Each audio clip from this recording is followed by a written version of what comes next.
few of you know me because some of you brought me down here, and I'm connected with some of you, but some of you I've just met today. I'm Greg Sadler, and I'm giving a talk here on Aristotle and his theory of anger. I'd like to thank the Meade Anderson Undergraduate Philosophy Forum and Andy and Cameron in particular for inviting me down here.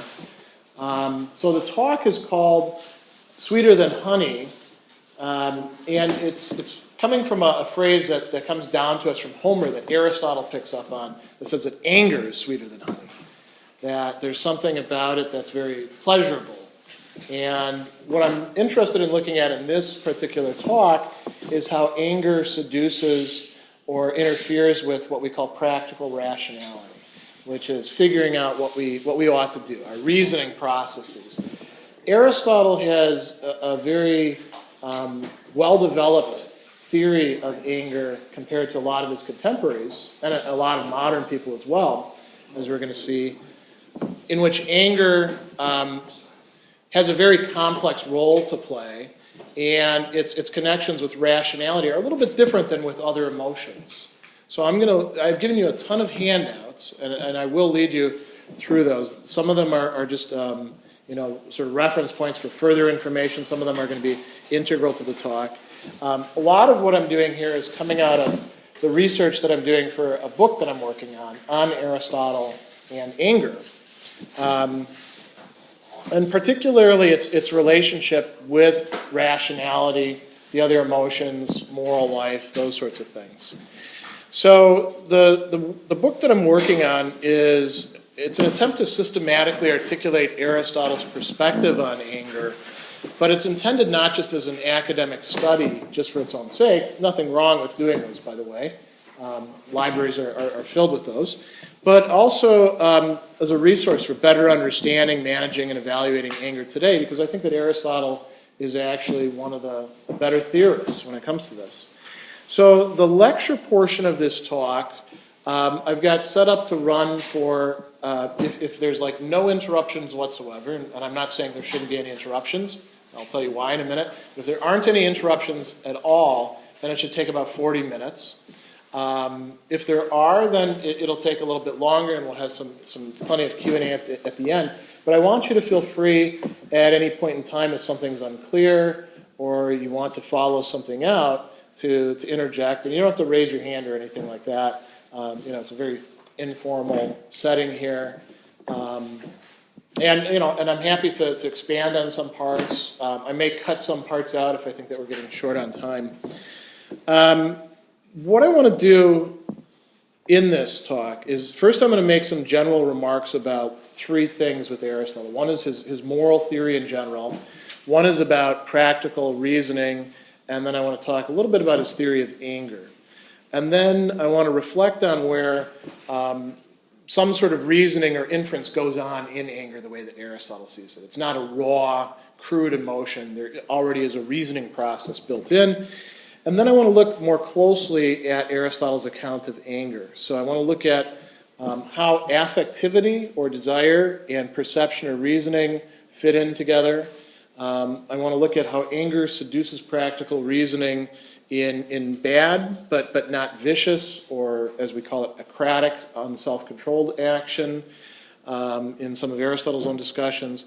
Then I want to look at this issue of what we call acrasia, or a lack or loss of self-control that Aristotle is one of the first theorists of, and how anger fits in with that. And then I want to look at what he calls vice. And he is one of the first people to sort of chart out vices associated with anger. But then I want to conclude on a more optimistic note. There's a lot of stuff about how anger leads us astray.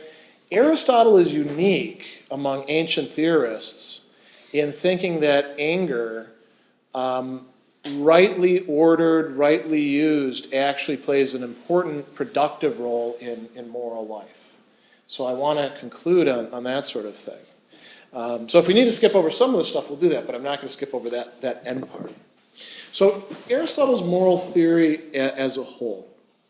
When you think about Aristotle, usually the thumbnail kind of Wikipedia sketch thing that people would get, or a textbook thing, is, well, he's a virtue ethicist. And so we know virtues and vices are very important. And clearly that's different than being a deontologist like Kant or Ross. That's different than being a utilitarian. And virtue ethics, when it's done well, virtues and vices really are central to it. But it's different than the other moral theories in that it's not just about that. It's not about finding out what the virtues are, what the vices are, and now we're done, we go home. There's usually a whole panoply of ideas that go along with it. So there's a lot of components to Aristotle's moral theory.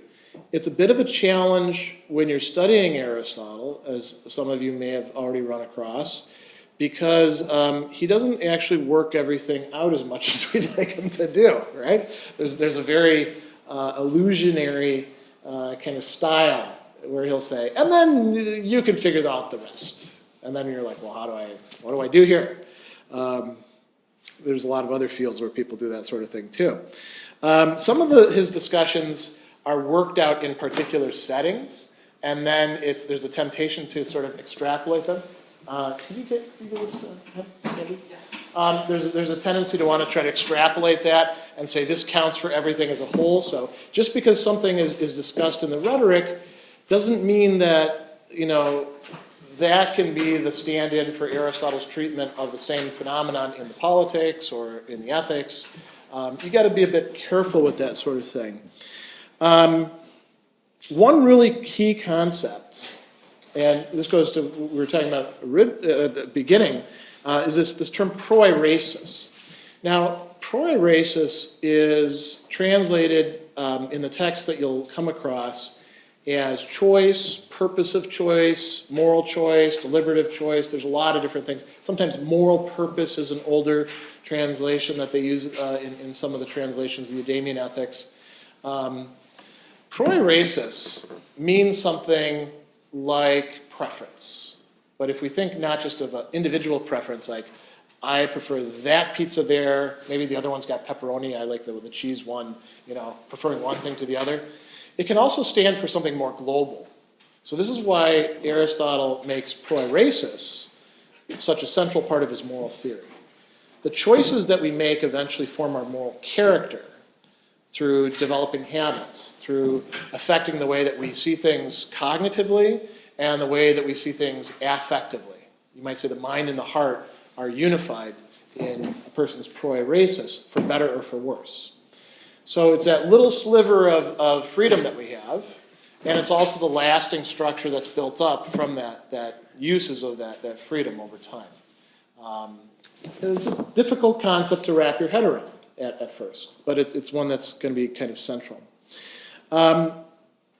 Another thing that's really key about Aristotle's moral theory is that there is some sort of overarching, what we call teleology, or purposiveness, or a final end that we're tending towards. Aristotle calls it eudaimonia. We usually translate that as happiness. And then, by now, any of you who've taken a philosophy class know that eudaimonia means something different than just the, state of happiness that we talk about. But, it's a little hazy about what exactly it means. And it's supposed to be hazy. It's one of these things we have to work to actually figure out in our own life. You could think of it as, having your particular human nature fulfilled, actually being, being the kind of person that realizes what human nature is in yourself. But Aristotle spends a lot of his time sort of trying to guide us towards that. And both sort of in general terms for human beings as human beings, so what Andy and I have in common, along with the guy out there on the street, but also in terms of our individual human lives. So it's not as if he's a relativist and my happiness is something radically different than this guy's happiness. There should be something in common, but it does have to be made concrete, and that's where the realm of action and practice come in. Now, one very broad point about Aristotle and his moral theory, in terms of what we call theory of action, how do we actually do things? For Aristotle, we're beings that have, and if you don't like the notion of part or faculty, you can say dimension of human being as well. But we have a part, I'm going to call it, that's intellectual or rational. There's a big part of ourselves. That's what makes us human, as opposed to just being other animals. And then we have another part that is affective, that is the realm of feelings, of desires, of drives. And those are not radically distinct from each other in Aristotle the way they are in some other thinkers, like, say, certain readings of Plato, or maybe Hume, or especially Kant. They interfuse with each other in Aristotle. That's what makes it very messy, but that's what makes it also very close to our real experience and much more attractive. He doesn't have the modern assumption that some moderns have, that we're all as rational, all as intellectually developed as each other, or that this is somehow automatic in human beings, like Descartes will, where Descartes says, good sense is perfectly well distributed among everybody. Everybody's got the same amount. Aristotle doesn't think that. Our intellectual capacities have to be developed. And distortions can occur, not only because of problems with affect or emotion, we have a crappy childhood, people make us mad, draw the wrong conclusions, but also because of cognitive distortions. Those can creep in as well. He also doesn't have any assumption, as some moral theories do, that desires or emotions are intrinsically bad or troublesome. So he's very different than, say, the Stoics.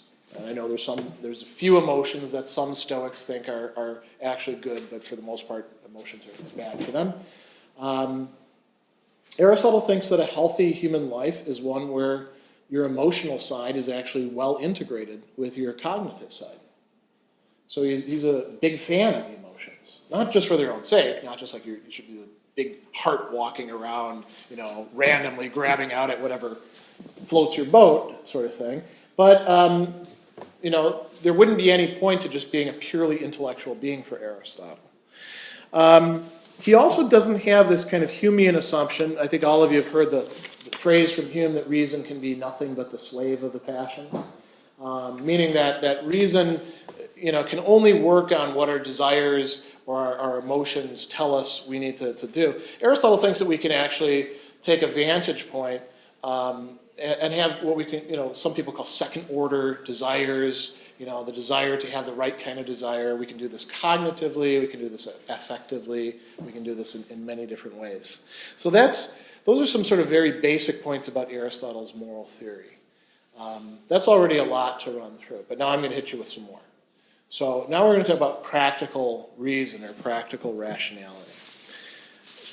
It's a common distinction that philosophers will make between theoretical or speculative, or as we were talking about before, Kant likes the word pure rationality. We were talking about why maybe that's not something that really exists as such, and then practical rationality. And theoretical rationality is, if you want to divide things along disciplinary lines, there's your metaphysics and epistemology, and over here you got your ethics and political theory and aesthetics. But it really gets a lot messier than that, right? Because it's not so simple as to say, well, metaphysics is all over here in pure rationality, because you have the metaphysics of the human person. What makes human beings tick? How do they actually produce action? That's actually over here in practical rationality, because practical rationality is concerned with praxis, with human action, with decisions, with what it is that we ought to do. I'm actually much more interested in that than in theoretical rationality myself. The domain of practical reasoning, if you think about what that would include, when we're doing philosophy, we often have these rather abstract examples, like, well, should I buy the candy bar or donate my money to charity? That's practical rationality. And then over here, what makes my car work? Or things like that.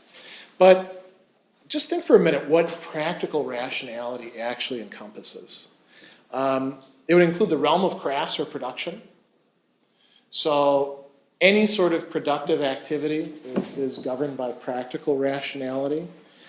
Technology, making technology, like the iPhone, that's a product in certain respects of theoretical rationality. How do you arrange circuits into ever more complex things? But at a certain point, you have to actually say, well, what's this supposed to do? Why do I want it to do this? You know, how are we going to sell this? Selling something to somebody is a practical problem, right? That's part of the realm of practical rationality. Should the supply chain this conclude in Chinese workers who seem to be having a pretty rough time of it? That's a very practical problem that, you know, that's involved with technology. Household management. You know, think about those soda bottles. Is it a good deal to buy those? Is it not? Should we be buying those? You know, those are all practical problems. Those are all practical issues. Then we get to ethics and morality, and we talk about politics and society, but there's other realms as well that fit in with that, like friendships. What's a good friend? What's a bad friend? Is a bad friend even a friend at all? Theoretical rationality isn't going to teach you about that. You can analyze the concept of friendness all you want, or whatever you're going to do, but sooner or later you have to start looking at reasoning about how we ought to act and what's good and what's bad, and that's practical rationality. Now, if we're thinking in terms of Aristotle's texts, we could say, well, what texts are concerned with practical rationality? What comes to mind? What are the ones that you guys have read where you say that that's clearly what it's about? Yeah, the ethics, both of them. Maybe the Magna Moralia, if that's actually by Aristotle, is some people think, and they're making good arguments for it. What else? Those are the no-brainers. What other texts by Aristotle are concerned with practical rationality? Yeah. Politics. The politics is actually a continuation of the ethics. Rhetoric? The rhetoric is eminently so. You can't really understand the politics adequately without reading the rhetoric, I think. What else? So those are clearly concerned with practical rationality. Those are the three we've read. Oh, okay. I'm wondering if there might be a fleeting account in metaphysics. There is, actually. When he's talking about action. The De Anima is concerned with how does human action occur. So that's about practical rationality as well as theoretical. The Poetics is concerned with that. Parts of the Topics. If you've never read the Topics, you want to read the Topics because that's where Aristotle is actually discussing how dialectical reasoning works. It's a companion piece to the Rhetoric. The Motion of Animals. Not a lot of people read that unless they're really, really, really into Aristotle, and even many of them don't. But there's a lot of discussions in there about how does motion happen? How do self-moved movers actually move? How do they produce actions? That's, again, when we're talking about human beings, not just animals, we're talking about practical rationality. And there's three things that I think we really need to bring up to understand Aristotle's view. I want to treat each of these sort of in artificial distinction from each other. One is, if you've read the Ethics, the Nicomachean Ethics, you're probably familiar with this notion of the practical syllogism. And the practical syllogism is a reasoning process by which we arrive at action, he says. Now, it's seductive to think that we could probably take any sort of decision procedure and turn it into a bunch of syllogisms, the kind of syllogisms that we learn in logic class. There's a major premise, minor premise, conclusion. It's always got three. That isn't actually what Aristotle always means by syllogismos. He means something a bit broader. He actually says in the Rhetoric that some people syllogize more loosely, some syllogize more rigorously. It can mean really any sort of systematic process of reasoning or argumentation. So it doesn't have to have two premises and a conclusion. It could have more.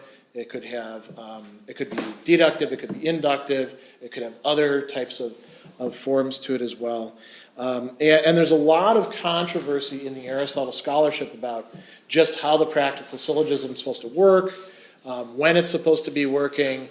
I'm actually going to ignore that altogether. So I'm bringing it up to say we're not actually going to talk about it much until we get to talking about weakness of will or loss of self-control.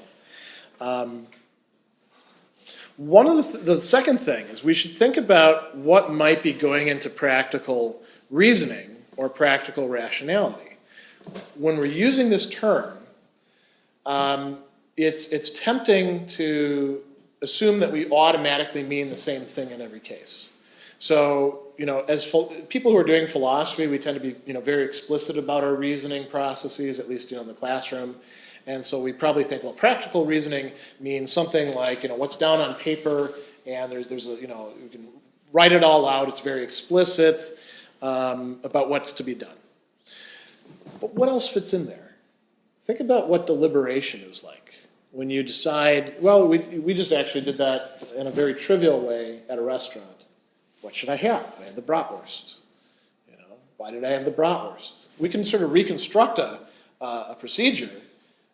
Will I be happier with the bratwurst than a hamburger? Or maybe I should get a salad, All this is deliberation.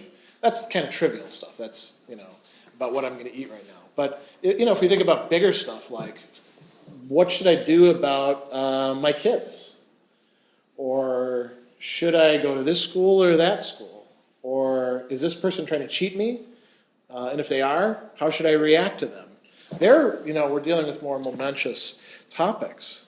Do we have any sort of implicit processes of practical reasoning, do you think? Where we don't spell it out for ourselves, but there is a reasoning process that we can reconstruct. Any of you ever been to therapy? It's part of what you do in therapy. Why did you do that? Well, I think that what I was after was this, and I said this stupid thing because I was trying to accomplish this. Part of you was actually saying, if I do this, that'll lead to this. We do a lot of implicit reasoning.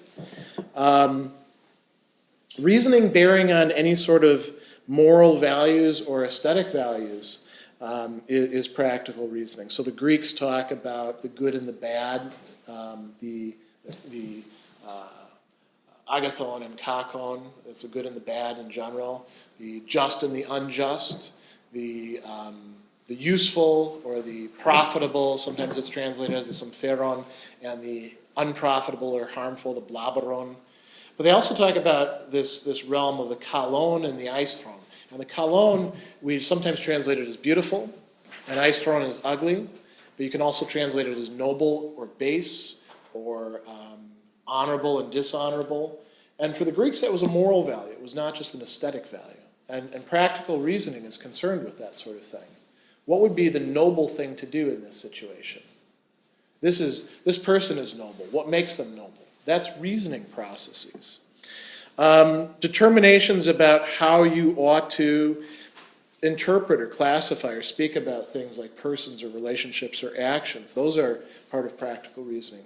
Comparative things. What's better, what's worse? What should we prioritize? What should we sacrifice? Those are practical reasonings. So you see this covers a lot, this realm of practical rationality. The last thing that I want to say about practical rationality, Aristotle, in his theory of how we end up acting, how we end up doing things, he says that there's three things in the human person that are primary. The term he uses is kuria, or the most powerful, the ruling, with respect to action and with respect to truth. One of these is perception, aesthesis. And in one of the handouts that I've given you about the map of the human soul, you see that when we think of perception, we often think of just sense perception, the sense data that's coming in. Aristotle says that perception extends much further than that. So you could say Aristotle is one of the first phenomenologists, if we want to think about the phenomenological method. Pleasure and pain, some people would say that's just matter of sense qualities, just a particular sense. But the particulars of situations, Aristotle says we see those, we perceive those. Those are not things that we necessarily cognize. That's something that, as beings that exist in the world, we perceive. And we perceive moral or aesthetic values, like the agathon versus the kakon, the good and the bad. We may misperceive them, too. As a matter of fact, a lot of the time we do. This isn't like an automatic sort of thing. But these are things that we do perceive, It yes. just means we're automatically making moral judgments. Oh. Is that what? No. See, that again, that would be to sort of push it back into the realm of the cognitive. We do also make moral judgments. Usually the word that we're going to translate as judgment for Aristotle is krisis. There's another term that the Stoics use that Aristotle uses in a few places, and I'm blanking on it right now. Hypolepsis. Those would be judgments. Also, the term doxa, which we translate as opinion, that can also be translated as judgment. So we can have that about it, and we can express that in language. But we also have a sort of perception, you know. And sometimes it takes a while for that perception to form. I don't know if you're a good or bad guy just looking at you right now, but if I hang out with you for a while, I'm going to start to have a sense about that, you know. Or, you know, actions or relationships can be perceived that way. So he means something different than we often mean as moderns by perception, something a bit broader. Phenomenologists sometimes talk in terms of value response, like if you're reading Max Scheler or Dietrich von Hildenbrand, they would speak about what Aristotle's talking about here in terms of value response. Gadamer too, to a certain way, Arendt a little bit. But with Aristotle, it's a perception, it's an aesthesis. And aesthesis moves us. But it doesn't do an awful lot of that by itself. What's even more important is our intellectual capacities. Those actually do move us towards things. Even more important, this whole realm of what he calls erexis, which it's usually translated as desire, but I prefer to translate it as affectivity because it also includes the emotions, it also includes feelings of pleasure and pain. Aristotle distinguishes three kinds of erexis, usually epithumia, which is desire for pleasure or to avoid pain. Boulesis, which nobody's quite sure what it means. Even the major Aristotle scholars are kind of in controversy about it still, but it gets translated as rational desire or wish. And then thumos, which those of you who remember your Plato remembers that third part of the soul, the troublesome, the part that gets angry, the part in which courage resides. Aristotle says that's part of our desirous affective side. And when you put these three things together, you get human action. Those are the sort of fundamental components that lead us to do things in his theory of action. Now they work together. No one of them is completely basic. Whereas, you know, in some other people's accounts, one of them, you know, desire may be fundamentally basic. Like if you look at Thomas Hobbes' moral theory, or David Hume's, it's really desire that drives us. If you look at Immanuel Kant, it's really desire that drives us when we're bad people or indifferent people, but when we're good, it's just, pure, and it's, you know, it's practical rationality, but it's pure practical rationality, right? Not even an admixture of desire, or the whole thing goes to pot, right? And then, you know, you find other ones where people are trying to cobble them together. So Aristotle is you know, he's very ironic when it comes to this. That's all of them. They're all involved. Why say that we have to get rid of any of them? Now, his approach to anger is particularly interesting. Aristotle is the first guy in the West to examine anger in a systematic, even proto-scientific way. His natural science, nobody buys into that, and nobody has for 4 or 5 centuries. He thought that physiologically anger was a boiling around the heart, and we all know that's not the case, right? Things are a lot more complicated than that. Psychologically, when we look at this handout that I gave you with the 6 different aspects of Aristotle's text dealing with anger, these are all different dimensions. And when it comes to these other dimensions, getting away from just the physical one, Aristotle is actually really, he can go toe-to-toe with any of our contemporary psychologists about anger, with the insights that he has.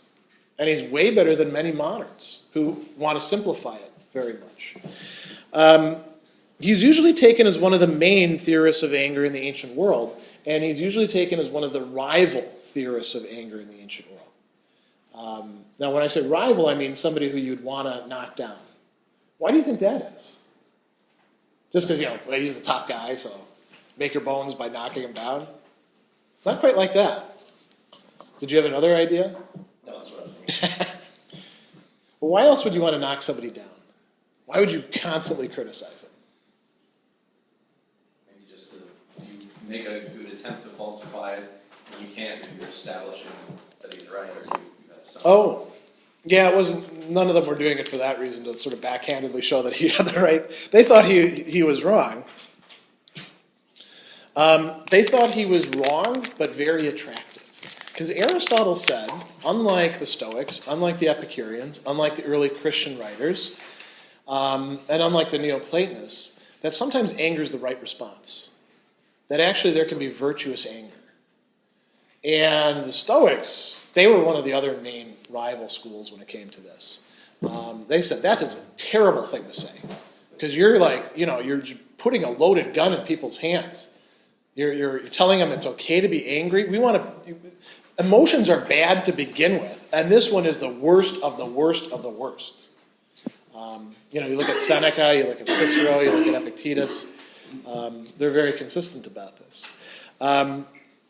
Unfortunately, for many of us, and fortunately for me, because it gives me an occasion to do work on it, Aristotle is not systematic in the ways that we'd like him to be when it comes to anger. So again, notice, how many different texts is he talking about anger in?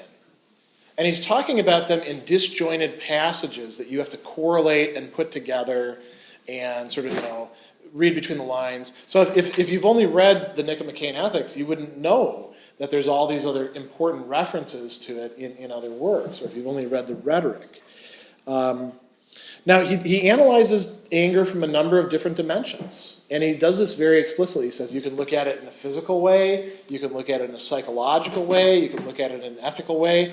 At this point in time in my research, I distinguish 6 different dimensions. Maybe I'll decide later on that there's actually 7, or maybe that some of these could be rolled into each other, but these are different heuristics by which we can look at Aristotle's views on anger. The ones that we're most interested in for this are the emotional, psychological, the ethical, proeretic, and the volitional or practically rational. A couple other things that I want to point out very, very quickly. When you're approaching Aristotle's text, if you decide that you want to read him in the original, you're going to find that he, for a guy who's very concerned in some of his books about precise definitions and noting when you're going to use a term in different senses, he totally doesn't observe that in his own other texts. He has 2 terms that he uses for anger. One is thumos, which Plato used. The other is orge, which is a common term as well. And he sometimes uses them synonymously. Like there's one sentence in the Eudemian Ethics where he actually uses them one right after the other to mean exactly the same thing. At other times, thumos means something a bit broader, something more like Plato's faculty, and orge is a bit more specific. But he's kind of sloppy and inconsistent with that. And so you got to do a bit of reading. To make it worse, there's about 5 or 6 different verbs that can be translated as to get angry or to act in an angry way. There's all sorts of names of dispositions, like orgilos, meaning getting angry, axothumos, getting angry too quickly, pikros, being a bitter person. There's all these different things. So there's a whole vocabulary there. And I think it's probably a mistake to try to differentiate it out at the lexical level and say, pikros always means exactly the same thing. Aristotle writes in an analogical way. Now, in Rhetoric Book 1, he says something really interesting. He says that there's 7 basic causes for human action. And, there are things like necessity or chance, but then he lists anger as one of those 7 basic causes for human action. And he distinguishes it from other kinds of affectivity, like desire for pleasure, epithumia. And, when you think about what's going on there, anger as one emotion among many, it seems like a kind of weird thing to single it out like that, doesn't it? Why is anger so important? there's two ways of looking at it. One would be, well, there's so much anger all the time that we have to pay attention to it. There's just so, it's a common cause for human action. Maybe in politics that's the case, maybe in interpersonal relations. The other thing is maybe anger has a different structure than the other emotions, a more complex structure. And that's the key that we want. In Rhetoric Book 2, he actually provides you with a very complex definition of anger. And in this handout, which I don't expect you to go through right now, this is sort of like the bones of his definition. There's a whole skeleton here. Anger, he says, is a desire accompanied by pain for apparent retribution, aroused by an apparent slighting against oneself or those connected to oneself, the slighting being undeserved. A lot goes into that. And so I kind of break it down here, and then I also give you some of the characteristics of dynamics of anger that he talks about as well, the intensifiers of it. But it's important because nobody up until that time has tried to actually give a definition of anger. People have talked about it. He's trying to analyze it as a psychological phenomenon, as something we can get our teeth into. In Nicomachean Ethics Book 4 and Eudemian Ethics Book 2, he provides us with an analysis of virtuous and vicious dispositions with respect to anger, and that's this other handout that I give you here, which has the virtues, the vices. Again, for further reference, don't have to feel like under any obligation to delve into it right now, but it can be useful. In Nicomachean Ethics Book 3 and 7 and the Eudemian Ethics Book 2, there's this discussion of self-control and lack of self-control, and he singles out anger as something different than normal lack of self-control. So we want to pay attention to that. Anger is portrayed as being more like rationality than the other emotions, more closely connected. At some places he's going to say that anger or thumos are alogon, lacking reason. But in his discussion of akrasia, he actually says anger listens to or participates in rationality to some degree. In fact, it even engages in reasoning through like a syllogism. He uses the word syllogismos there. He says, you guys may be familiar with this, anger is like a hasty servant who pays attention to half the orders and then rushes off to do what it thinks was said before it actually has it right, and then it screws it up. But it is being rational in a certain way. So it's not being fully rational. It's closer than a lot of our other affective events.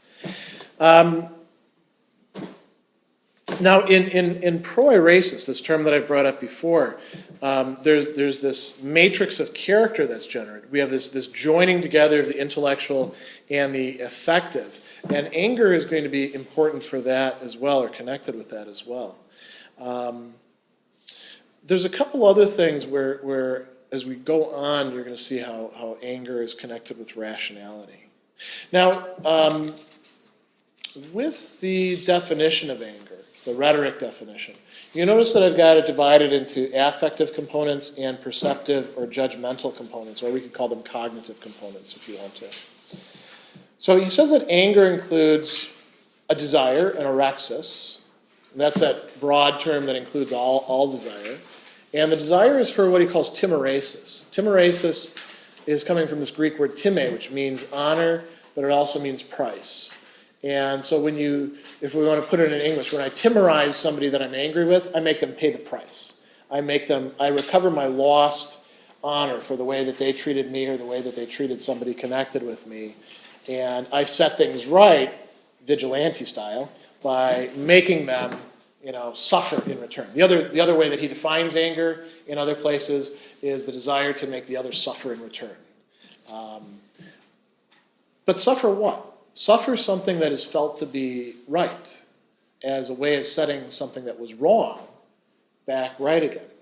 There's a pain, and there's a sort of double pain in anger. There's a pain from being affected negatively in some way, but it also hurts to be angry.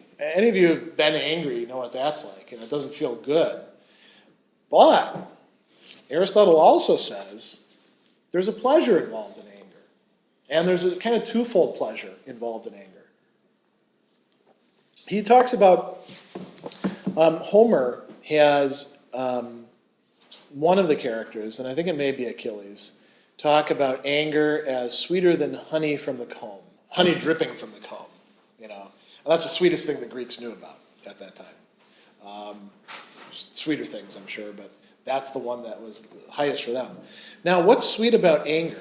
Well, there's the fantasy, the fantasizing about the revenge I'm going to inflict on that bastard over there who did something to me, or how I'm going to stick it to him, or make them pay, or make them see. There's that, and people take pleasure in that, Aristotle is quite, realistically saying. But you can also like the anger for its own sake. That's why anger can be so seductive. Anger makes you feel alive. Anger makes you feel like you're on top of things or in charge. Some people start to get addicted to anger because of the rush that comes with it. Some of that is physiological, adrenaline, right? Your body is actually getting you ready to fight. And that feels good to some people. But these are all affective components. And we can say, well, okay, that's what the feeling of anger is like. But there's more to the feeling. There's also these perceptive components as well. The role of appearance, the role of what he's calling the phenomena, the what appears or what seems to be the case. There's an apparent slighting. There's a judgment that somebody has treated me in a way that I don't deserve. We don't have to go into all the different modalities of slighting that Aristotle goes into. Basically, when you're being angered, you or somebody that you care about or identify with is being treated as of less value than you think that they ought to be. Or you at least think that that's happening. And then you become angry. There's also a sense of what would count as retribution, what would count as timerasis. So all of this is rolled into the meaning of anger for Aristotle. Now, we should make a distinction here. If we're going to talk about anger and practical rationalities, we should make a distinction that Aristotle doesn't ever make. That can be very useful. When we're talking about being rational, we can mean that in multiple senses. And I think this is something that gets lost in a lot of discussions of practical rationality. If we have some sort of substantive moral theory, we can mean to be rational is to be fully, or as Aristotle would say, rightly, orthos, rational in practical matters. And that doesn't mean to be a robot. That doesn't mean to be, totally intellectual. That means actually where your affectivity and your intellect are in harmony with each other because you've got it together. To be fully rational for Aristotle doesn't just affect your rational side, it also affects your emotional side. And it's fairly rare to be fully rational in that way for Aristotle. Even for him, by the way, in his life, he was criticized quite often for being a fancy dresser and wearing too many rings and being a little bit of a clothes horse. We can also talk about being rational in a lesser sense, where something could be, it could be rational in the way of it follows from premises. There's no jumps that have been made, no inferences that are actually off given the data that you're beginning with, but you started with the wrong data. There are many rational decisions that are rational in a sense, given the information that you had at the time. And if you're kind of screwed up, you're going to make a lot of decisions like that, or reasoning like that. The rhetoric and the topics supply you with all sorts of examples of arguments that you can use to get people to do precisely that. You want to get somebody to buy a car, you can make a rational argument, but it may not actually be the best thing for them to do to buy that car. So it's rational in a sense, but not fully rational. Then there's being rational in the sense of being able to obey reason. Like anger can obey reason. There's a part of us, Aristotle says, that can obey reason the way that a son obeys a father, where the son doesn't quite understand what the father is saying to do, but the son goes and does it and eventually may figure out what the dad is actually up to. Or think about apprentices and masters, or any sort of thing along those lines. The affective side of us, or at least part of that affective side, is amenable to reason. But that also means that reason is to a certain extent vulnerable to getting sucked in by that as well. And then you could say that there's a more, how would we call it? It's actually, I shouldn't say more, I should say less. It's a less meaningful sense of rationality. If I impose something on my emotional side, like I know that I shouldn't eat chocolate, 3 times a day in large amounts, but I really just happen to love chocolate a lot, and I say, it's not rational to do that. You're going to have to stop desiring that sort of thing. You're going to have to, wear that away. Eventually, I can get my unruly, emotional, affective side in check. But it's always like ready to break out. It's being rational to a certain extent because reason is being imposed on it, but it's not really rational. It's just sort of kept under wraps. Those are all ways in which we can think about rationality. So now, when we think about anger, Aristotle tells us that there's a lot of ways to go wrong with anger. And these can involve reasoning processes. So if you think about how the non-vicious person and the acratic, the person who isn't just having like a lapse of self-control, how they go wrong with respect to anger. Think about all the different rights that go into virtuous anger. So Aristotle says to be virtuously angry means that characteristically you get angry with the right person, at the right time, for the right reason, to the right amount, with the right sort of degree of swiftness, you could say. And you express it in the right way. And Aristotle says that's really hard to do. You don't have a recipe for that. As a matter of fact, Daniel Goleman in Emotional Intelligence, if you ever read that book, he begins it with that quote by Aristotle. It's difficult to say how angry, when, et cetera, et cetera, et cetera. But these are all ways we can go right. These are all ways we can go wrong. And if we think about how we go wrong with these, very often they involve reasoning processes that are getting screwed up in some way. So think about the right person or the wrong person. How can we go wrong in our reasoning about who we should get angry with? You ever gotten angry at the wrong person? How does that happen? Misinformation.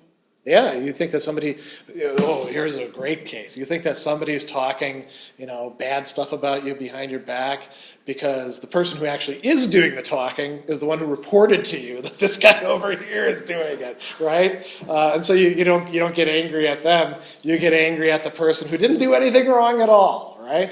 Oh, that's a mistake, right? That's getting angry at the wrong person. That's like, thanks a lot. So, how else, though? You could think that somebody is trying to slight you, is trying to insult you, or treat you in a way that you shouldn't be treated, when they're actually not. Maybe it's a miscommunication. What are you projecting then? If that's what you're doing, then are you projecting your own anger? It could be. When I thought about this, how anger affects practical reasoning, there's so many different ways in which it can do it. And one of the distinctions that I wanted to make that I didn't build into this, but now I'm going to talk about, is what happens when we come to a situation and we're already angry, and how that affects our reasoning, as opposed to getting angry in a situation. When we're already angry at something, it's really easy to find targets, isn't it? And we're like primed to do that. And it's very easy to do it with people who we know, especially if we know that we can get angry at them and they're not going to like run away from us or call the cops or never talk to us again. There's sort of a reasoning process that goes on within us, bless you, that makes some people into targets. And if we want to change that, we got to actually draw that out. We have to figure out why are we doing the stupid, screwed up things that we're doing. And there's a thought process there that we can make explicit. Let me ask you a question about that. Yeah. Probably not a good example, but there are these shows, Maury Povich, Oh, yeah. Jerry Springer. Those are like designed to get people angry, right? Yes, but Yeah, yeah. this is the situation that I always find puzzling.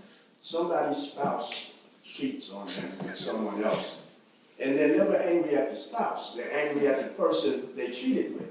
Now, in my estimation, you don't have a contract with the person who cheated. You have a contract with your spouse. I mean, we agreed when we got married or whatever not to cheat on each other. If we have that type of relationship. And you violated that. So I don't see why they're angry at the other person. I always found that to be, Puzzling. puzzling, yeah. Yeah, that's actually an interesting case. I suspect that some of those shows are actually like scripted. Oh yeah, they probably are. But even then, you'd have to say, well, why that particular drama? Why that structure of it? It could be. I mean, I suspect that the answer to that would be that there's several different types of cases. Like one of them may be where you don't want. It's easier to be angry with another person who you don't know at all and you're not going to run into again than to be angry with the schmuck who somehow you saddled yourself with. Because usually these people on these shows are not like, they don't really have it together in a lot of ways, to say the least. We could actually do like a whole talk about those shows and what goes on with them. That's great fodder for things. Or we could talk about the internet. And people getting all worked up about clickbait. You know what the best predictor for something being reshared? It's if it makes people angry. People will reshare it if they agree with it because they want to stick it to somebody. Because anger motivates us. Anger makes us charged, and people will also share things that they disagree with just to say these people are so stupid. It makes me so mad to see this crap. We could. There's a lot of great examples like that.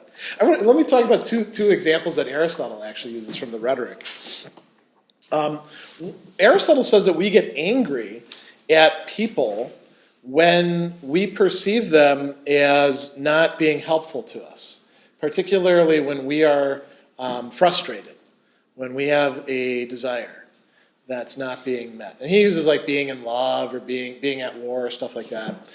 Now think about driving in today's traffic and what that's like and how easy it is to get ticked off at people who are just doing what they do and occupying the lane ahead of you and following normal traffic patterns that they should be doing, but you need to get somewhere. That's an example of what he's talking about there. There's a reasoning process going on there. Another dynamic that happens, Aristotle says, is we get angry at others preemptively over what they are likely to do, what we think that they're likely to do. So after you've gotten to know somebody for a while, it becomes actually easier to get angry at them preemptively because you've already heard the things that you know they're going to say in the next moment, even if they're not going to. How do you know what they're going to say? You're carrying out an interior dialogue. You're carrying out a reasoning process, and your anger is guiding them. He has one other thing that I do want to talk about under right person, wrong person. And Aristotle will make a distinction, if you've read the Rhetoric or you've read the Nicomachean Ethics, book 5, this also shows up in the Politics as well. He makes a distinction between different types of culpability. So he talks about, these are Greek terms that I'll give you sort of translations. He talks about atuchema, hamartia, and adikia. Atuchema means like mischance, things go off the wrong way. So I'm not being careful and I spill water onto my iPhone, and then, somebody could get reasonably angry at me for doing something to a valuable piece of equipment. I could get angry at myself for that. But it's just a mistake. I didn't mean to do it. In a certain sense, it might be out of place to get angry about that sort of thing, Aristotle would say. Hamartia is where you could have known better, and you did something, and it screwed things up. You didn't mean to do it that way, but you probably should have known better. So, I know that this is to use this again, let's say this is like a really flimsy cup, and I'm putting it on top of there, and then I'm filling up my water thing. Okay, I should have known better then, right? That's a hamartia. Or that somebody is sensitive about, I don't know, we'll do academic stuff since we're here on a college campus. They're sensitive about their lack of publications in the last 5 years. And, you really shouldn't push them on that, but you do. And you bring it up in a department meeting in front of everybody else. There you probably should have known better, right? But again, you weren't engaging in deliberately malicious behavior to hurt them because you wanted to do that. It was an error, is how it's translated. Interestingly, the word hamartia in Christian contexts, or in the Septuagint, means sin. Adikema is an injustice. I take Andy's hat and I burn it. Because I know he likes that hat, and I like ticking people off. Or I like expressing my will to power, or pick whatever else, right? Now, Aristotle says, in the cases of these other things, it's understandable that people do get angry, but you probably should, be more forgiving when it comes to those sorts of things. You should actually reason out that they didn't mean to do it, it's involuntary. But when it's a dikema, when it's an injustice, that deserves anger. You should get angry at that person. There's something wrong with you if you don't.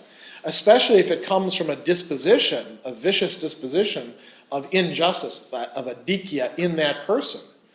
And now, how can we go wrong with this? Well, one major way that we go wrong with this in arguments all the time is by assuming that what a person is doing as one of these other categories of, a mischance, a stupid mistake, is actually being done out of malice. And then we become much more angry at the person. And there's a sort of cycle that goes, sort of self-reinforcing with this in two different ways. One is that, once we started to see them with that lens, it's very easy for everything else to fall in place. Aha! I knew they were a bad person because now I remember all these other things that they did. Now all the pattern fits, right? And then we treat them like that, and then of course they don't like that, and they act badly towards us, and now we have confirmation that they're a bad person. And you see there's a reasoning process going on here, and anger can lead us to do that sort of thing. This is without even being vicious. This is without loss of self-control. These are just the ordinary kind of mistakes that people tend to make with respect to anger. I'm going to skip over some of the other examples of the other rights, so we can get into thinking about anger in the acratic person. Aristotle has this word akrasia, and he is one of the first people to really think a lot about that. It gets translated sometimes as failure of will, weakness of will, failure of nerve.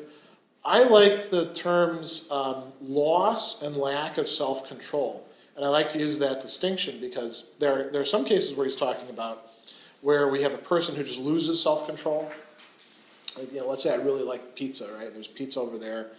And I know I shouldn't have pizza because I already had dinner, but I'm walking past it, and without even thinking about it, my hand reaches out, and as I'm walking out of the room, I grab a piece of pizza. Just for later, lost self-control. I don't characteristically walk around grabbing, extra food off the table, but if it happens to be there just this one time, that's okay. Now think about people who lack self-control in a more global sense. The people who say, I'm going to change my life. It's January, I need to go to the gym. I'm going to make a resolution, and then they never go to the gym. There's a lack of self-control. They know what's good for them, they don't do it. And so Aristotle's interested in the question, well, why the hell don't they do it? What's wrong with them, you know? And some of the things that he thinks about, like, you know, Socrates says, well, you know, it's just because the person doesn't know any better. If they really knew, they wouldn't act the way that they do. Aristotle says, no, people can know better and still do stupid things. They, you know, I mean, St. Paul also says this sort of thing too. St. Paul's a big believer in acrosia. I know the good and do the evil. How is that possible? Well, because we have different parts of our psyche, Aristotle would say. The intellectual or rational part is telling us one thing. The desirous part wants to do something different. And they go to war with each other.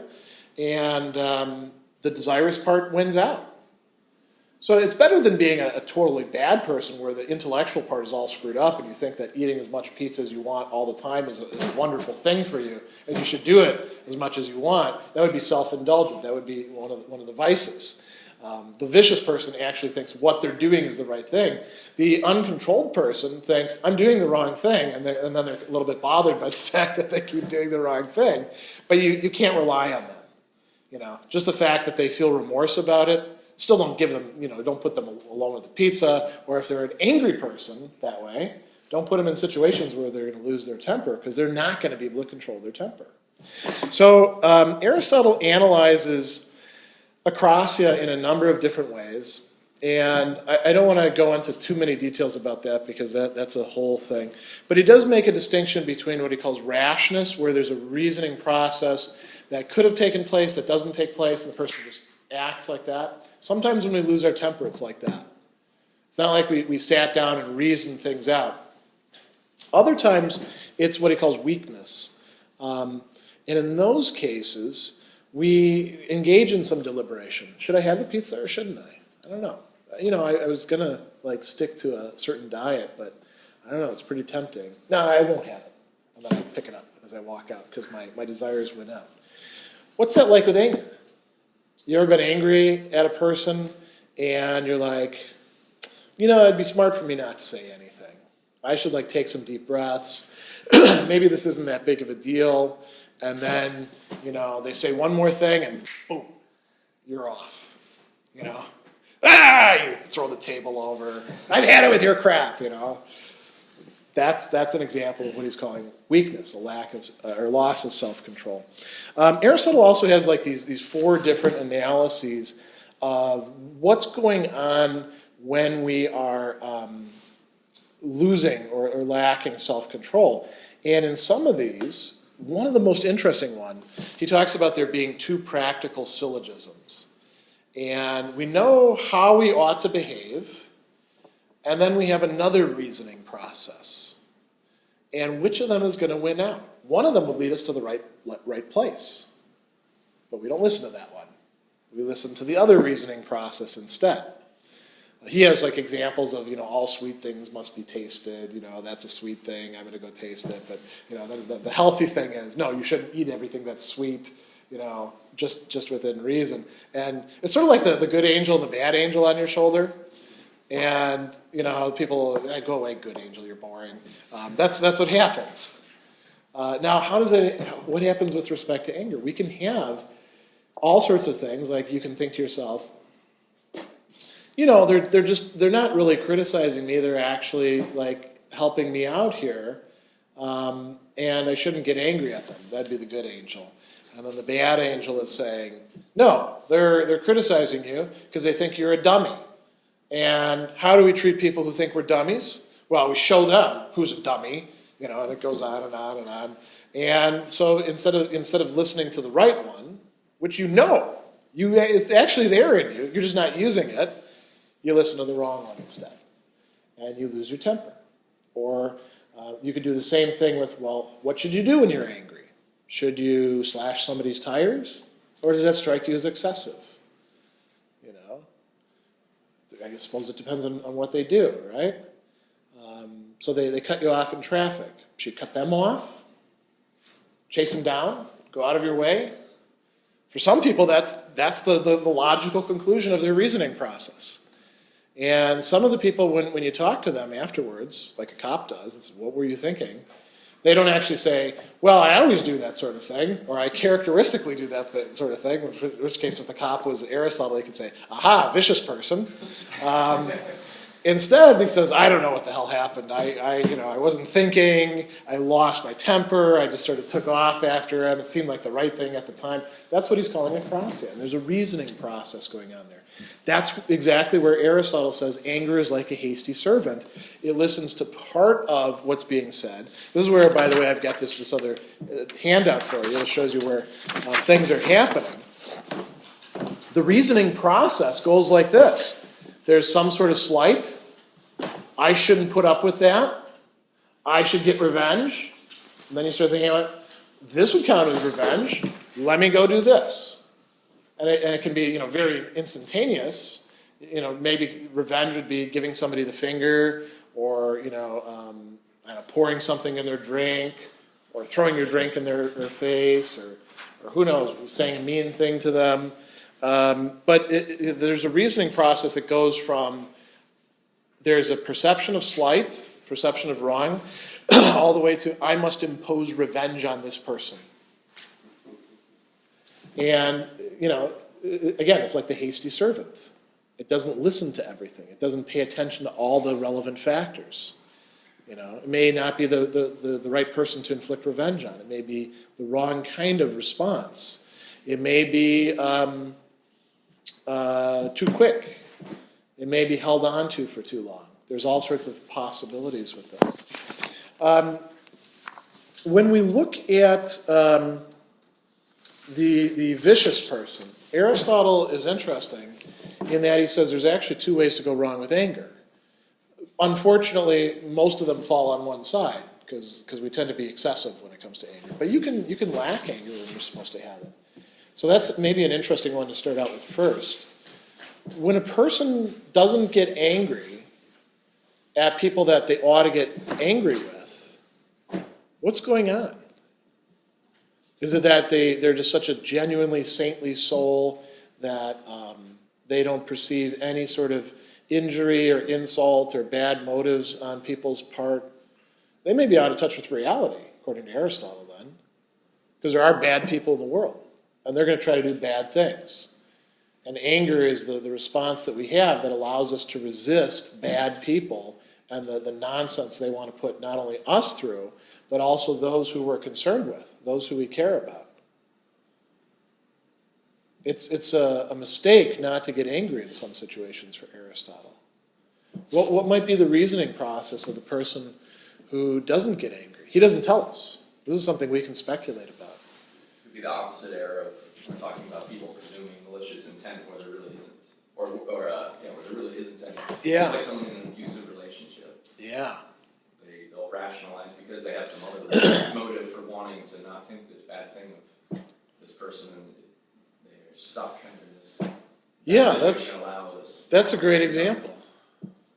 That can also happen when there's like a lot of sunk costs, when wishful thinking. This person is, and I guess that is abusive too. This person has been taking me to the cleaners financially, but if I just keep putting more money in the account, I'm sure that sooner or later they're going to pay me the money that they promised in the prospectus. That Madoff guy, or pick whoever you like. Yeah. So abusive relationships would fall under that. That would make a lot of sense. There's people who just like genuinely want to be peacekeepers but aren't really peacekeepers. They just like things low key and want to keep conflict down. So they have a tendency to like put the best interpretation on everybody's actions. Did you have your hand up? I was going to say like maybe some type of like lack of rationality, lack of intellect. Not perceiving that somebody's like mistreating you? Right. But it seems like a very subjective case. Like if you come from, Japan and you're driving in the States and somebody cuts you off, you might think that that's just the natural custom. way of doing it, or the other way around. And then you start cutting people off. But that's that would be funny. Exceptional case of the road rage, which is an exceptional thing anyway. So. Yeah, but I mean, there are people who make fun of other people precisely because they know that they're not going to get it. maybe that's the time when you should get angry at them. But yeah, you're right. That wouldn't be a case of being vicious. That would be a case of like lacking understanding. But if you made yourself be that kind of person who just can never see it happening, then there's not just an affective problem. There's a cognitive problem there. Let's talk now about the more common stuff. There's a lot of different ways, Aristotle says, to go wrong with excessive anger. You can be a hothead, oxothumos, which means like fast anger. The good thing about them is they get angry really quick, but they also tend to calm down pretty quickly. So they don't become grudge holders or anything like that. But, that can cause a lot of problems. And there are some people who are characteristically too eager to get angry. And now why is it? Is it just that they have habits and they're as they say, hot-blooded or something? No, it becomes part of their mentality. They're always ready to perceive insult or injury even when it's not there. And that becomes the way they read situations. Then there's, a bunch of other things. He talks about the bitter, the bad-tempered, he's got this one, the chalapos, which I sometimes translate as the pains in the asses, the people who are always, raising trouble about one thing or another. Cantankerous would be another way to translate them. They're always being chalapos, which means troublesome. Some of them are grudge holders. Some of them won't let go of their anger until they achieve some sort of satisfaction. And that can be, on a certain level rational, and on a certain level deeply irrational. If you want to have a good family life, you can't live like that, can you? Holding grudges against everybody in your family. Pretty soon you don't have any family left, or none of them will speak with you. But some people, come to see that as a thing to do. And then they approach things like that in situation after situation. One way to tell if somebody has a vice or not is you put them in other new situations and see if they act the same way. If they respond differently in different situations, they don't yet have a sort of, what Aristotle calls a hexis, a habit, a complex there. It hasn't become part of their structure of choice and motivation. If they act the same way in the army barracks as they do in the hospital, as they do in the restaurant, as they do at the christening, there you've got a person who's clearly got a character trait. And all of those can involve the seduction of rationality by anger as well. So I wanted to end on a good note. That's why I saved the virtuous stuff for last.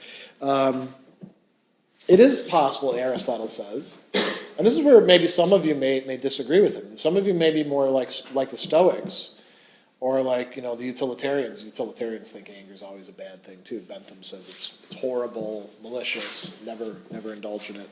But Aristotle thinks it is possible to get angry to the right degree at the right time with the right person, all these different rights. So how do we figure that out? If we think about it in terms of this what I call proiresis, or what he called proiresis, I'm just sticking with the Greek, this complex of choices. As we make choices, as we bring together the cognitive and the emotional or affective aspects, because he says proiresis is where these meet together. He says at one point proiresis is mind infused with desire, or desire infused with mind. Orexis dianoetike, or orektike nous is the Greek for that. As we choose, in situation after situation, oftentimes against the way that we feel, we eventually become the kinds of people that we choose to be, Aristotle says. There's a lot of things that influence that, of course. Crappy home life, terrible education, that can make it very hard to make the right kind of choices. It can really set you off. But it is possible to eventually become not lack of self-control, but to become what he calls encratic, the person who has self-mastery, and then eventually to become actually virtuous. The difference between the encratic person is that they know what the right thing to do is, and they make themselves do the right thing, but they're not really feeling it yet. It's a struggle for them. The virtuous person actually feels good about what they're doing. It makes them feel good. Like if I was virtuous with respect to pizza and I had the virtue of temperance, it would actually make me feel good to walk past it, not take the piece of pizza, eat the right amount, that sort of thing. If I walk past it and I'm like, I'm not going to have it, but I really would like to have it, I'm just self-controlled. But by being self-controlled, we put ourselves on the road to virtue. And with respect to anger, that requires a lot of, for Aristotle, sort of limiting it. Saying it's reasonable to have this much anger, but not this much. It's okay to be angry for this amount of time, but not this amount of time. I got to find some way to deal with this. He says that one way to judge this is to see whether things are in accordance with what he calls right reason, so right rationality, orthos logos, and being rightly angry actually does quite a bit for us. It provides us with an energy. It provides us with a motivation that can be integrated into practically rational positions. Here'd be a sort of an example. Let's say you get a bad grade from a teacher who's a real jerk and is arbitrarily handing out grades. Should you get angry or not? Is it rational to get angry? It's rational in the sense that it makes sense to. Is it rational in the sense of actually leading you towards your good? Rational with a, say, capital R for Aristotle's sense. You're ambivalent about it? Maybe you just want the grade. Or maybe you think Why do you want the grade, though? Or maybe you think you should be rewarded for your work. Yeah, there's bigger issues there. You've put in some time. Yeah, you were going to say something? So does he make a distinction of you have righteous anger, but does he make a distinction of righteous anger that can lead somewhere and futile? No. Anger that is a waste? No, he doesn't. I mean, so that's an interesting thing to think about. Could you be righteously angry, but it couldn't actually lead to anything effective? Yeah, it would still be virtuous to be that way. We would look at a person like that, and we would say, they're feeling the right way, they're acting the right way. When we think about some movies that are tragedies, and they're not like the happy action hero things where the action hero always walks away in the sunset after having killed all the bad guys. Maybe we pick one where the action hero is actually going to go against the 70 bad guys, and he'll kill 5, but the rest of them will shoot him full of holes. He still did the right thing, in a way. We can look at that and say that's a noble action. Unfortunately, it had bad effects. But there's often cases like that where we're not automatically going to be successful. But no, he doesn't talk about that. Something like it might, in that case in school, let's see, you're in some power structure where it just won't pay off. You just have to let that anger, you bottle it up and it's just going to sit inside of you. Would you see anger as, in that sense, maybe it's just like self-harm at some point? You don't have. Yeah. So here's what Aristotle does say about that. He makes claims that I think are somewhat implausible in the rhetoric, that when we don't think our anger can actually accomplish anything, when there's no possible way of getting any sort of revenge, timerasis, then we don't get angry. I don't think that's the case. I don't think that's the case at all. I don't know why he said that, because I don't think he even thought that was the case, given the rest of the stuff that he says. But he certainly doesn't counsel bottling up anger. He thinks that the virtuous person tends to be more forgiving. They are willing to. They're not willing to. It's not like Christian forgiveness. Let everything go, 70 times 70. That sort of business. Turn the other cheek into who knows how many times. Aristotle says there's some things that you should forgive, and that's an awful lot. Things that are done out of vice, don't forgive those. It's okay to be angry about those, but you're not going to be angry for as long as the person who just stews and then does passive aggressive stuff, You know, another vice he doesn't talk about that we could talk about in our time is passive aggressivity. You know, I was gonna ask about that. It almost seems like a cloaked anger, you know, something that's dishonest. yeah, you know, when he's discussing fear, he says, "Who are we afraid of?" And he's got like this whole list in the rhetoric. And one is people that we've made angry, understandably so, right? And he says we should be more afraid of people who don't seem to get angry when we'd expect them to, because we don't know if they're going to come and get us or not. You know, other people that are like straightforward, frank, they get angry at us. We don't like it, but at least we know where we stand. Some of these people, we got to be more scared of them because they, you know, they could be the backstabbers. Like an Machiavellian court league, like showed up front, like behind the scenes. Yeah. Although, you know, Machiavelli, he says when you can be a lion, go ahead and be a lion, you know. But if the French are occupying your country, you know, and you got to be a fox for a while, that's okay too. But once you kick the French out, then be a lion all you want. Yeah, Machiavelli gets a bad rap a lot of the time for some of the things that he says. There's a few other things I want to say about this virtuous anger. Being angry rightly as an emotion, it can sometimes help us attend to particulars better. Nancy Sherman, who's a really important Aristotle scholar, somebody who I particularly like, she's got a book called The Fabric of Character. In it, she uses this term ethical salience, and she says that the emotions help us attend sometimes to what is ethically salient, what is relevant in the situation. And if we weren't feeling the emotion, we might not pay attention to those things. Anger sometimes helps us to, you know, sometimes it leads us way astray. You know, we draw all sorts of patterns that aren't really there. But sometimes anger helps us see what's actually going on. It helps us see the bastards for who they are. And helps us see what we, you know, might be able to do in the situation. You know, when you stand up against a bully, for example, bullies like to, you know, do what Aristotle calls hubris, often translated as wanton insult. Hubris is something that you engage in to make another person feel bad so that you feel good. Another translation of it is sadism. And bullies tend to be sadistic. Bullies try to get away with things by imposing aggression on other people. And when you get angry with a bully because you've had enough, and you don't just like present a rational, calm exterior and say, these are my limits and you can't pass these, but you actually respond further, now you're placed into a different situation because you can see the bully start to back up and act a different way, and you can see openings where you could go in and say, look, I'm done with this nonsense here. This is not going to happen again.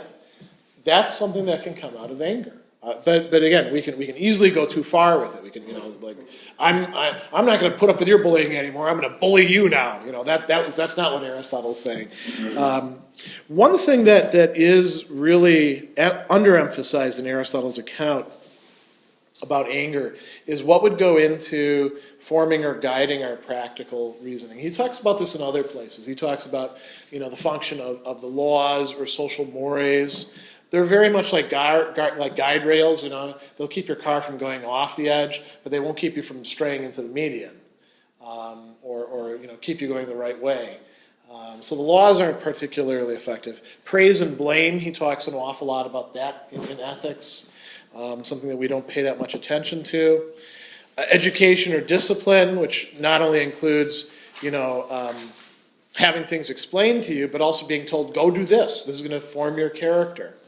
The involvement in relationships, he talks about friendships as sort of a resource for this. If you have good friends, those can actually improve your character. But I think that's something that would be very helpful, and that we could use Aristotle for, that Aristotle himself doesn't do, is explicit reasoning about anger and how it works, what it can lead to, how it affects character. Having dialogues about that, people counseling each other about that, you know, that being part of moral philosophy. And that's not something that's really part of moral philosophy. You know where we do that? Court-required anger management classes. We don't do that in moral philosophy. we might, hit on that little bit of it there, but we don't generally, we let the psychologists handle that, because that's a psychological thing, not something that should be of direct concern to philosophy. And I think that's unfortunate, because Aristotle, it turns out, has an awful lot of interesting things to say about anger and how it works or fails to work. So that's what I have to say about how anger seduces practical rationality and how it can be useful. And I'd be happy to, entertain any questions, or we can have sort of open discussion if you want. If there's anything that's unclear, I'm happy to go over that as well. Well, first, thank you for coming. Oh, thanks. That was really interesting. And Andy and I had tried the Boyd class last semester. I really was smitten with Aristotle. He seems so commonsensical. Yeah. As compared to many other philosophers who lost in verbiage and technical stuff that I was telling you about earlier, Yeah. and that seems to have no basis on how one lives. And so much of the stuff seems to be made with what's the right life to live, how should one live, and with situations that most people are confronted with on a daily basis. And so I find, one of my, resolutions is to read as much of them as I can, and tandem with John Dewey, and try to come up with some pragmatic understanding of life in general. So I appreciate I have a whole bunch of questions, so I'm going to let other people say something. Well, I do want to say one thing in response, because I'm, you can tell I'm a big fan of Aristotle too. That's why I'm doing work on him. But I think you're exactly right. Aristotle is, in certain respects, very commonsensical. Every once in a while he says something where you're like, that can't possibly be right. But for everything he says like that, there's like 100 where you're like, yeah. And he doesn't just say things.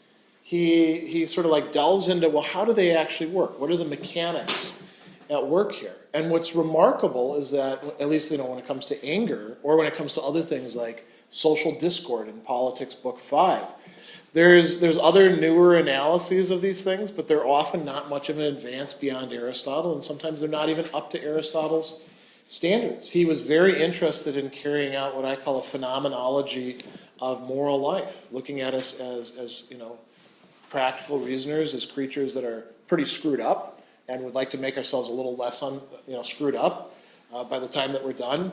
And he gives us, he gives us outlines. Unfortunately, he doesn't give us a guidebook, with like a perfectly numbered, worked out system. But I'm very attracted to the same sort of things I think that you're seeing in Aristotle.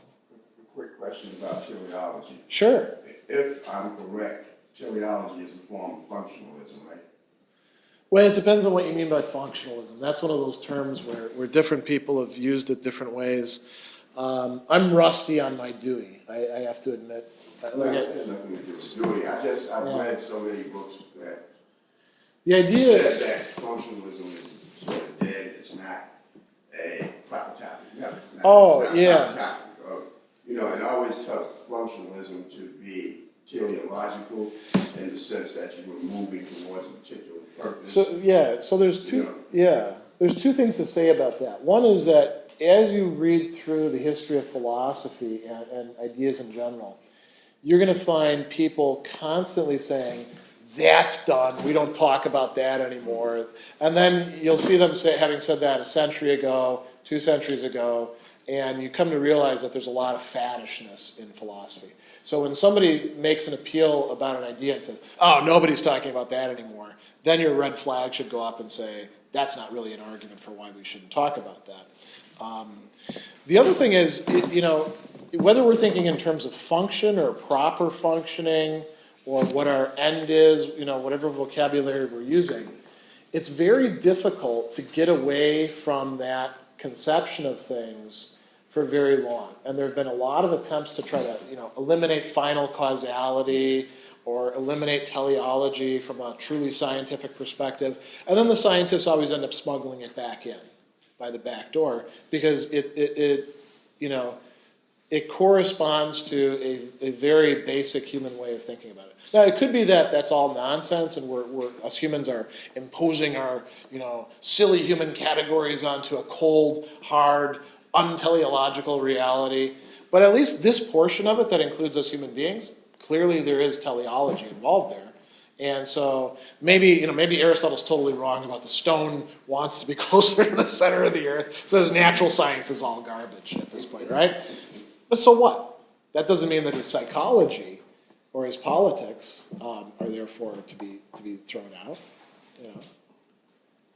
So yeah, those are good questions. Any other? Quick question. Yeah. On this value response or this thesis. Yeah. Like, how is this happening? If it's Oh, you want the mechanics of how it works? Well, I mean, it seems like some form of raw perception or intuition or even like sixth sense. We describe, we have Those are all ways that moderns have tried to grapple with the same idea. It was very popular for a while to talk about a moral sense. Shaftesbury and people like that would make an appeal to that to try to get the same sort of mileage that Aristotle was out of that. And that doesn't really seem to work very well. It's not a sense like sight, smell, stuff like that. It's not even the common sense that allows us to synthesize objects through the data of sense into that. Aristotle, if you call it intuition means so many different things in so many different philosophies that I'm always leery of using that term. But if what you mean by intuition is sort of like a direct perception of something that's fairly unmediated, I don't think he would have a problem with that. It is something that can be discursive for Aristotle because not only do we have perception of those, we also communicate about those. That's what makes us distinctively human. This is in Politics, Book 1, where he says we have a stasis of these, and we also communicate about them, and we share in them, and that's what makes communities. I don't think you can I don't think that you can come up with a sort of mechanics of how it actually works. Now, when I was talking about value response in terms of the phenomenologists, people like Shaler, Edith Stein too, I think would fit into this. Shaler, he thinks that we also perceive things like the noble and the base, right? These values. We don't perceive them in the way that we perceive senses, but that means that perception is more than just sense perception. But he kind of places them in a weird, almost Platonic domain out there, and then real things participate in those, or they have real goods have values. That gets a bit overcomplicated. Aristotle's just saying, look, we don't just infer, we don't just talk about, we can actually perceive that somebody is just. It's not just a subjective judgment on our part. It's something that we can actually, in some sense, see. We can also missee it. But I think that does correspond to the way that we interact with values in the world. When we want to subjectify them, then we end up with other problems like, well, how do we actually end up thinking anything is just, or what the hell does just mean? If your just is just a concept in your head and my just is just a concept in my head, how do they map onto each other? And we can say, well, society makes us all be on the same page, but it doesn't, because obviously we couldn't argue about it if it did. I'm not saying that Aristotle's account solves all these problems, but that's the way he talks about it. It can inform intellect, it can inform our affectivity, So that's not much of an answer. It's a really interesting concept. Eisesis in Aristotle, yeah. It's not something I've done an awful lot of work with. But there are some people that have written whole books about that sort of thing. Yeah. What else? Any other even unformed questions. I want to ask quickly about praise and blame, approbation and disapprobation. Yeah. Wasn't that, you said Aristotle was that probably the first one, or one of the first people to, I mean, because I know Adam Smith came later, but but wasn't that the gist or the main core of his moral philosophy that we respond, And Hume too. And Hume to some extent. Yeah. I was going to say, and that we responded that, and I think that's what Dewey's also saying when he says that all morality is social. Yeah. That we respond to the approbation or disapprobation of our particular peers. This is how we know how to be moral, whether we get agreement or when we act in a certain way, or when people spurn us, or Yeah, so there's a couple things to say. One is that Aristotle, he's not the first one to emphasize this. Plato emphasizes that, other people do too. And it was a sort of common motif way into early modernity. This notion that praise and blame somehow played a very important role in ethics, in informing our moral conceptions properly. And they could also form it, in screwed up ways too. If you get somebody praising you being a total sociopath, you're gonna end up being a sociopath most likely. Either that or you rebel against it, hopefully. And with the thing with Hume and some of the other people at that time, Hume almost reduces a lot of ethics down to just what is praised and blamed. And we don't want to go there, because then we end up in a kind of... Hume gets out of relativism by saying, well, human nature is the same everywhere, so ultimately the same things are going to get praised and blamed. But if you take that little part out, pretty soon it's just, ethics is just whatever happens to be socially approved. And we don't want to say that. But then too many people went to the other extreme, and they're like, well, praise and blame's got nothing to do with it, whatever pure reason tells you, or whatever, ends up being, the greatest happiness or the greatest number, then we'll praise and blame that, that sort of stuff. But it's primarily just this intellectual formulation that we come up with that's going to determine how we ought to act. And that's not much to go on, to form people's mindsets or characters, or however you want to put it. The utilitarians find a way to reincorporate it, to their credit, but they just praise and blame people for being utilitarians. If you actually read Mill's Utility, you realize that in order for his argument to work, everybody has to become a utilitarian. So it's kind of a totalitarian concept, strangely enough, that doesn't fit in very well with On Liberty at all. But with Aristotle and with Plato and other virtue ethicists like Augustine or Aquinas, Boethius, praise and blame plays this important role of providing us some moral guidance coming from people whose opinions we care about. I know for myself that I would be a more screwed up person were it not for important people in my life at certain times saying, wow, that was really stupid what you did. You are acting like a complete fool. When you quit acting like a complete fool, then maybe I'll talk with you. Or to be very blunt, I had one guy who helped to put me on the right path by saying, act like an a-hole, get treated like an a-hole. And it's a lot of those sorts of things play an important role in our moral development. Maybe, it's nicer to have more praise, if we don't act like jerks. Maybe some kids do, get more of that. But some kids need a lot of blame, a lot of criticism. It just has to be done the right way, So it's not just destroying them or making them feel terrible about themselves. But it does play a very important role. With anger too. I mean, think about it.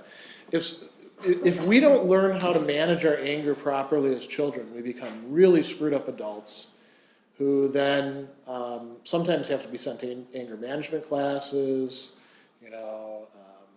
destroy relationships, screw up the workplace, do mean things to each other in faculty committees. I've seen that happen. Yeah. Anything else? Yeah. I just wanted to kind of restate what you said. So Aristotle he believes in this sort of good anger Yeah. as a sort of conduit to good action.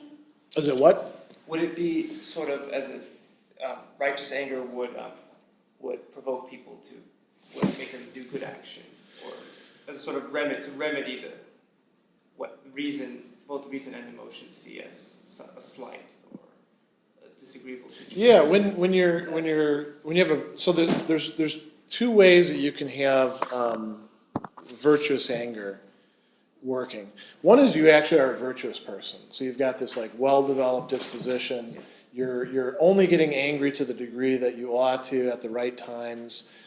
You're perceiving things, or you're taking in things and inferring things correctly. You're feeling it the way that you ought to. It's culminating in perhaps standing up against a bully or something like that.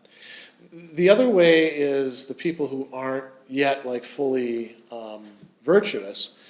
Virtue provides us with the norm for measuring our actions. So when I act the way a person who would be virtuous acts, even though it's not coming out of my character all the time, I'm doing an action that's virtuous, but not as a virtuous person yet. And that's good too.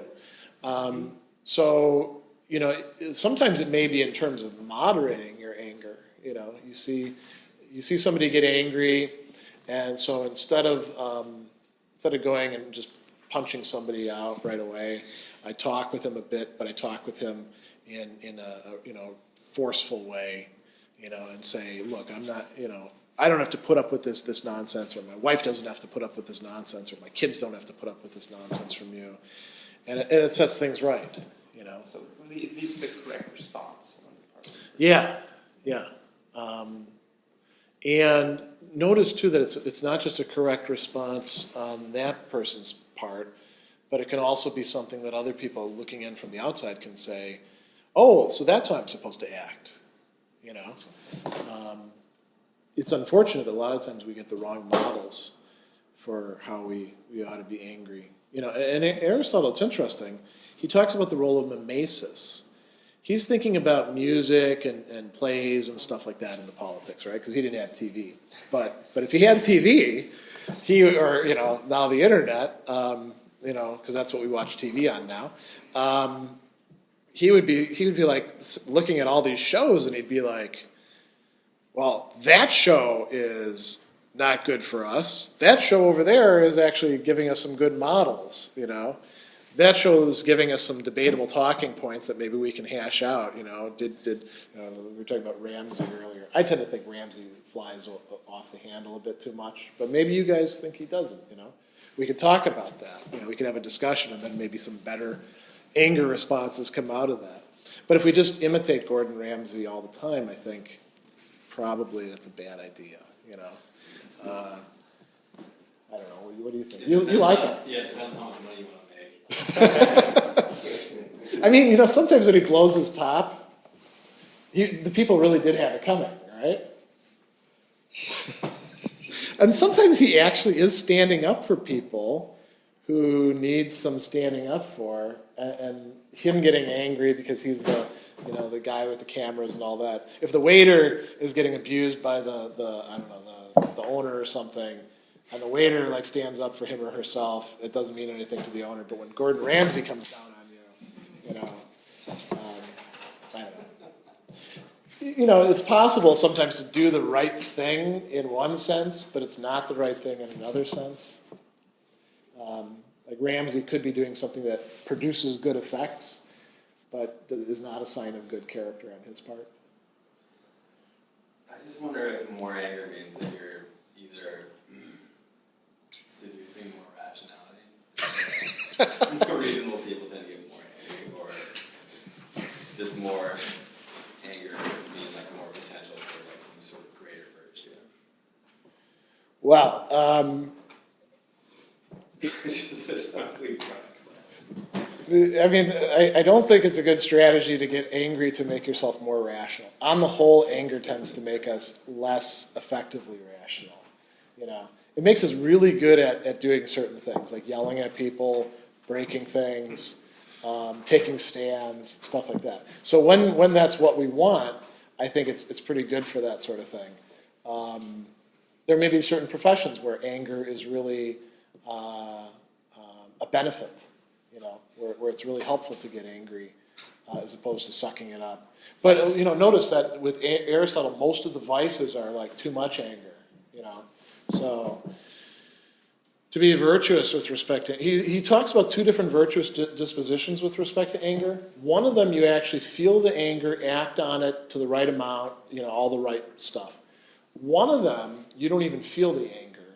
You just act the way that a person who would be angry acts, and people might actually think that you're angry, but you're not actually being driven by the passion, you're being driven by reason. You know, like if you had a kid and your kid did something really dumb and you wanted to scare the hell out of them so that they won't do it again, and you're not really mad at them, but you act like you're mad at them, I guess that would be what Aristotle's talking about there.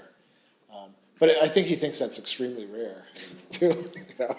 So, yeah. How about the kind of inverse of courting anger to gain rationality, where you become more rational and you notice more things to be angry about? Well, that would be, that probably wouldn't Some people talk about a lot, like, you know, ignorance is bliss, you know what I mean? And you just notice all these problems as your awareness expands. You become more.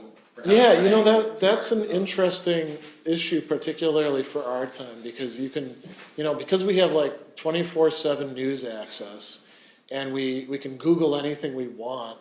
If you want to take offense at things, you can find an infinite variety of things now to take offense at. If you want to think the world is like a totally screwed up place, you can find as much evidence for that as you want to.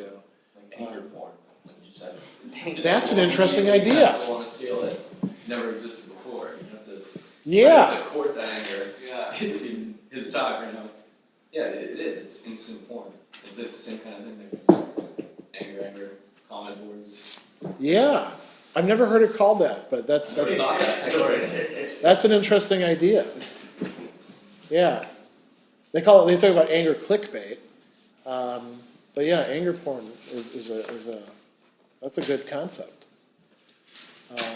So some people kind of like get addicted. They read stuff just so it can tick them off because they get a charge out of it. You know? Aristotle kind of talks about it. It's like a perverse pleasure. Yeah. Right? Yeah. Or if you allow it to be. Well, if you're driven by it, yeah. I mean, he doesn't really use the word perverse. Lacan actually criticizes Aristotle for not wanting to talk about perverts in one of his works. In Seminar 7, the Ethics of Psychoanalysis. Yeah, that's a bit of a digression, but Lacan is a whole different can of worms. Well, is there any other questions or concerns? Or Where would I find when you talk about the interaction of cognition and emotion in Aristotle, what book? Okay, so you would want to look in Nicomachean Ethics, book 6. You would also want to. No, it's fine. Yeah. We read it last You'd also want to look at the De Anima, book 3. And Rhetoric, book 1. Those would be the helpful places. If you want to look at how they don't line up right with acrosia, then it would be Nicomachean Ethics, books 3 and 7, and Eudamian Ethics, book 2, where he's going into those. There's a little discussion of it in the Rhetoric too, but it's very brief, not very helpful. Well, I thank all of you for your time and attention, and it's been a lot of fun. So, yeah.